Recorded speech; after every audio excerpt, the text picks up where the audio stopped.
Attention, cette émission est laissée à la discrétion de l'auditeur. Les propos et les opinions peuvent choquer. Oreilles sensibles s'abstenir. Richard Martineau. Un animateur pas comme les autres. Richard Martineau. Oh, bonjour, bon vendredi, ma gang de malades.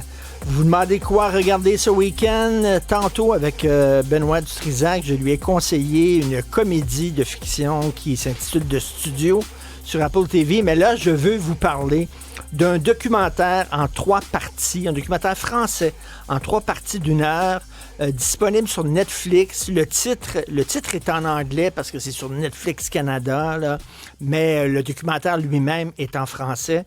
Ça s'intitule « From Rockstar to Killer » et c'est l'histoire de l'assassinat de Marie Trintignant par Bertrand Cantat en 2003. Pour ceux qui n'ont pas suivi cette histoire ou qui sont trop jeunes, Marie Trintignant, c'était la fille de Jean-Louis Trintignant, un des plus grands comédiens français. Elle était elle-même comédienne. Elle avait une très bonne carrière, très belle carrière. Elle avait joué dans plein de films. Je crois qu'elle avait remporté un César. Bref, elle était réputée, elle était aimée des Français. Et elle sortait avec Bertrand Cantat, qui était le chanteur du groupe Noir Désir, qui étaient les musiciens qui vendaient le plus de disques en France. Tu pouvais pas avoir un couple le plus... c'était Brad Pitt et une de ses blondes. Alors, c'était un sacré couple. Et Bertrand Cantat était un homme violent. On a découvert plus tard qu'il avait un passé où il battait régulièrement ses blondes, un passé d'agresseur. Et à un moment donné, une soirée, alors qu'il était jaloux, il était hyper jaloux, hyper possessif, il pouvait lui envoyer 60 courriels dans le temps dans quelques minutes. Il l'appelait tout le temps, il voulait savoir où elle était, tout ça. Alors, il lui a sacré une méchante volée. Elle est tombée dans le coma. Et au lieu d'appeler la police pour que la police vienne et l'aider avec une ambulance, il a mis un petit linge humide sur le front et il est allé fumer un joint pendant 6-7 heures. Finalement, elle est décédée. Elle est morte des coups. Et lui, après ça, il a dit à la police, écoutez, je l'ai poussée, oui, c'est une chicane de ménage, comme ça arrive dans beaucoup de couples. On s'est engueulé, elle me frappait, elle me giflait, je l'ai poussée, elle est tombée, la tête sur le radiateur, puis elle est morte. Au cours de l'autopsie, ils ont découvert qu'elle avait le nez cassé. Elle avait les nerfs du globe oculaire arrachés parce qu'il lui avait tellement tapé dessus à coups de poing dans le visage, sur le nez, sur les yeux. Elle avait des bleus partout. Il s'est acharné sur elle. Alors, il est allé en prison. Il a eu 8 ans de prison. Il a fait seulement 3 ans. Et la presse, en général, la couverture de la presse était « Pauvre Bertrand Cantat ». Que va-t-il arriver à sa carrière? Les gens s'acharnent sur lui. Qui ne s'est pas chicané une fois avec sa blonde? Et là, je vous le dis, là, les rapports d'autopsie étaient publics. Hein, le coroner avait dit qu'elle avait été frappée de nombreuses fois à coups de poing, de façon sauvage et cruelle.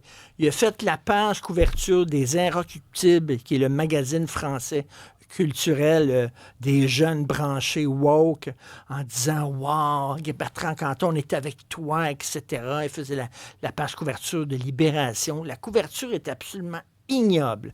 Il a fait seulement 3 ans de prison. Quand il est ressorti, il est remonté sur scène devant des salles pleines. Pourquoi? Parce qu'il faisait partie de la gang. Il était dans la gang. Je vous parle souvent de cette police d'assurance quand la carte de membre de la gang, puis que t'es dans la merde, soudainement, t'appelles un numéro de téléphone, puis tous tes amis viennent t'aider. C'est ça. Alors, il y a des extraits d'entrevues que Bertrand Cantat a donnés Puis on le voit, ce salaud-là. Alors, il parlait la paix dans le monde, contre la guerre, il faut s'aimer. Il faisait partie d'activités, d'événements caritatifs, puis il était toujours en train de parler, là, un discours très de gauche, puis je suis féministe, et je suis avec tous les gens des minorités, puis toute la petite bullshit. Et pendant ce temps-là, il tapait ses blondes. Alors, il est revenu, après avoir été sorti de prison, il est revenu avec la fille avec qui il était avant d'être avec Marie Trintignant. Et il l'a tellement écœurée, il l'a tellement battue, elle aussi, qu'elle s'est suicidée. Elle a fini par se suicider. Ce gars-là a encore une carrière en France. S'il avait été de droite, ce gars-là, là, s'il avait été un petit peu de droite, là, il serait barré, annulé partout. Mais il est encore adulé, Bertrand Cantat.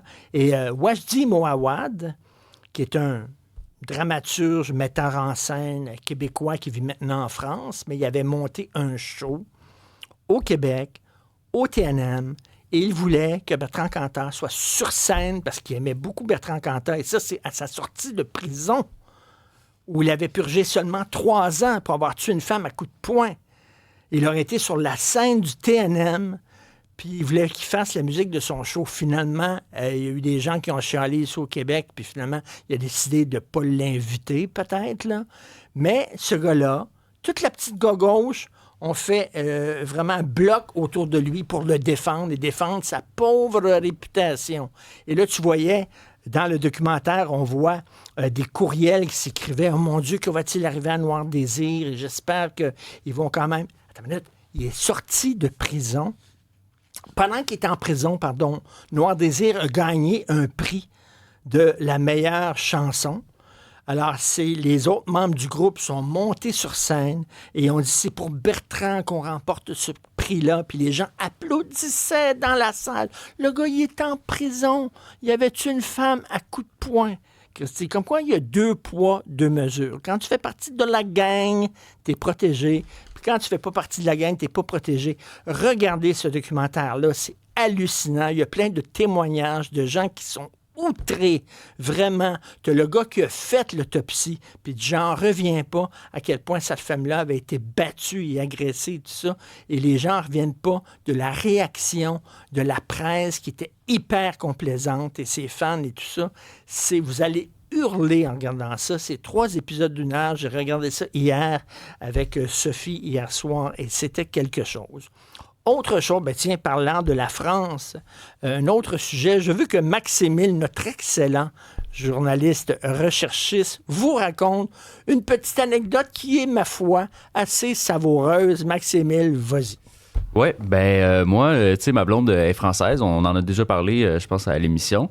Et, tu sais, elle essaie d'immigrer au Québec, donc elle doit faire, tu sais, c'est un processus, il y a plein d'affaires, des papiers, puis etc., plein d'affaires. Et là, aujourd'hui, elle devait faire un test. Donc, elle devait payer le test 400$, et c'est un test de français. Oui, donc, elle est française. Elle est française. Elle est française. Je répète, elle est française. Elle doit payer 400$ pour passer un test de français. Où on lui demandait c'est quoi ton nom, c'est quoi t'as fait aujourd'hui. C'est génial, ça. C'est une question de même, là. C'est pas génial. C'est pas en plus, le test, ça a l'air, les questions, c'était vraiment visiblement sorti d'un test français. Oui, là, avec des références où si Jean va à Paris en fin de semaine et qu'il vient de Carcassonne, là, je pense pas qu'ils ont fait beaucoup d'efforts d'adaptation de leur test. Alors, incroyable. Alors, 400$ pour passer un test de français. Elle est française. Allô? Tu sais. Vraiment, c'est génial. C'est pas la première incohérence. Hein? Non. Il y en a beaucoup. Mais à ce prix-là.